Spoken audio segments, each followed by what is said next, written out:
Hi there, this is my wonderful audience. Wave mark. Thank you. All right, hello there, my name is Brianna, and today we're going to start by counting to 10 and I'll explain after. And start.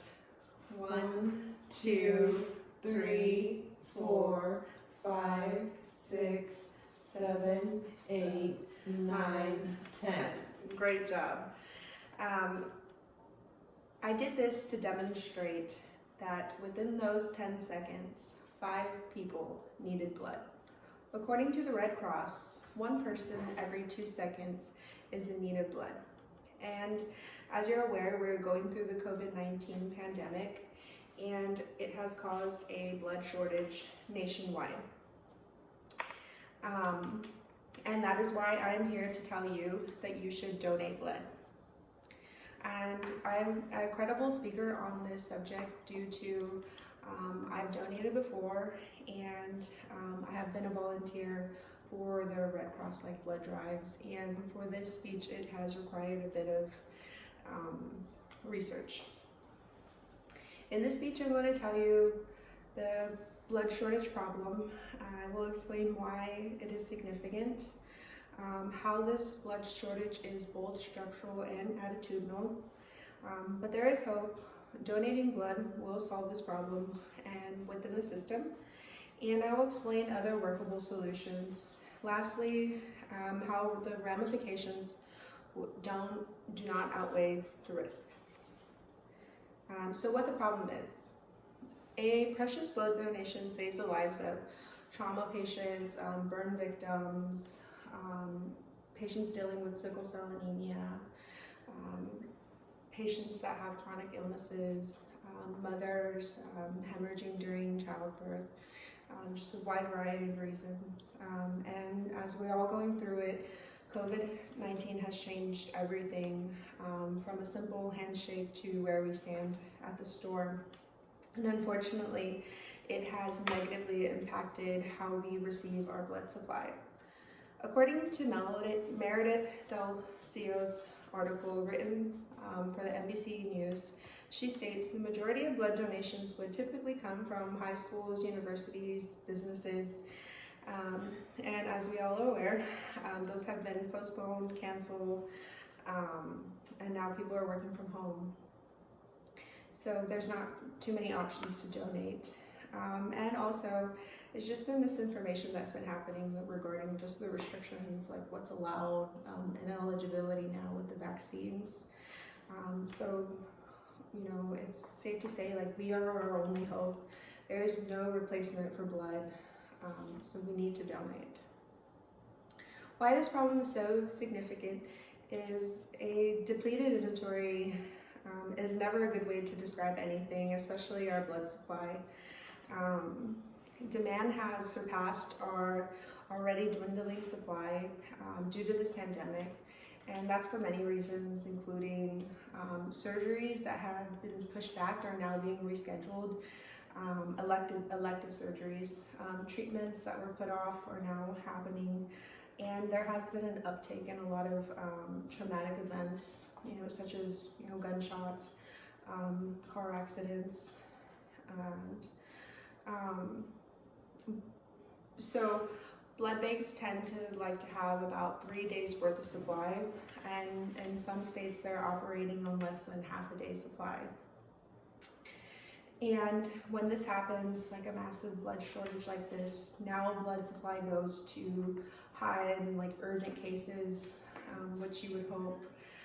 But this causes, you know, treatments that need that blood supply. For example, cancer patients, they need platelets and blood transfusions, and those are scheduled appointments that are having to be rescheduled.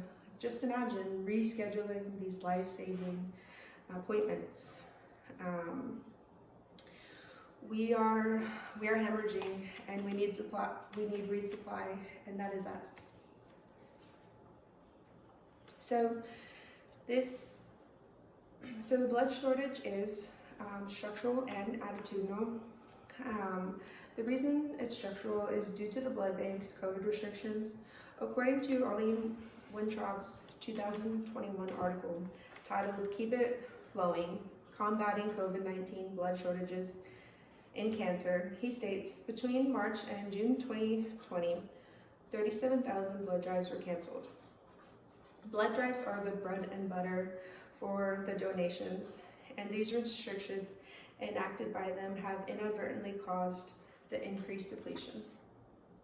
But blood shortages are not new, and that's why I say that it is added to law as well. The act requires the person to be physically and mentally prepared, and I will speak from experience. I have from time to time come up with excuses of not having time, I don't want to feel weak, and let's be real, most people do not enjoy having a sharp item pierce their skin. But I hope our blood supply shortage can be fixed within the system. Blood collection agencies and blood banks can lift restrictions, bringing blood drives back and stop canceling them. Awareness of clear guidelines. Nowadays, I look up hours of operation for everything. The awareness and confronting the myths regarding the donation, going back to just the eligibility and the ineligibility, especially with COVID, myths that have been there with fears of needles and fears of, passing out, just improving the dispersion of accurate information. So other workable solutions is just improving the accessibility. So appointments today are done at the blood banks, and what used to be like a half an hour appointment is now taking an hour plus, just because they have to now drive to the place and then spend their time there rather than that blood drive being at their work. Raising our awareness of accurate information and just really telling everybody the need of it. Until I was researching this problem, I really didn't know it was a problem. So I think that if we spread more awareness that, what is actually going on. Another way we can help is the Red Cross has come up with an app. And it's very easy to download. You just go to your Google Play Store or your App Store, and it's just, you look up American Red Cross, and it's pretty easy to navigate. They ask you a couple questions, but you can schedule appointments, you can manage appointments. Showing it to my audience.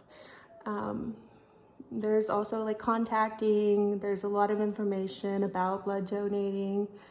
There's also this cool badge thing depending on how much you donate. It's really super easy, and it'll help smooth your blood donating process. Thank you. And so now we're moving on to the ramifications of blood donating. It's safe to say that everybody here knows the importance of staying home and stopping the spread. Last year, a lot of us were quarantined. COVID is still out there. Now there's a Delta variant that is affecting vaccinated patients and increasing our hospital numbers. So being exposed while donating blood is definitely a ramification. But we are a year and a half into this pandemic. We have been doing all of the safety guidelines, and I think that if we continue to do those, get vaccinated, you can safely donate blood. And always consult with your doctor. Make sure that if you have a question that you might be a little iffy about regarding it, please make sure that that's okay. Safety is a priority. With that, still there is some risk. According to an article posted in 2021 on the University of Maryland Medical Center website, it states donating blood should not adversely affect a healthy adult. Because your body has plenty of blood, you will donate less than a pint, and your body, which constantly makes new blood, will replace donated value within 24 hours. With proper education and preparation, will make you comfortable with this life-changing decision. In conclusion, if you are able to, you should donate blood at your nearest blood center or hopefully blood drive. In this speech, I told you how COVID exacerbated our blood shortage problem, how many people can and will suffer. I explained how this problem is structural and attitudinal, how the blood shortage problem can be fixed within the system. I provided workable solutions. And lastly, I went over the ramifications, and no questions, benefits outweigh the risk. Giving blood is one of our most generous ways to show one another how much we care. And once you donate the Red Cross app and you do your research, remember to not stop there. Count to 10 and remember the 5 lives that need us. Thank you for listening, and remember to donate and spread awareness.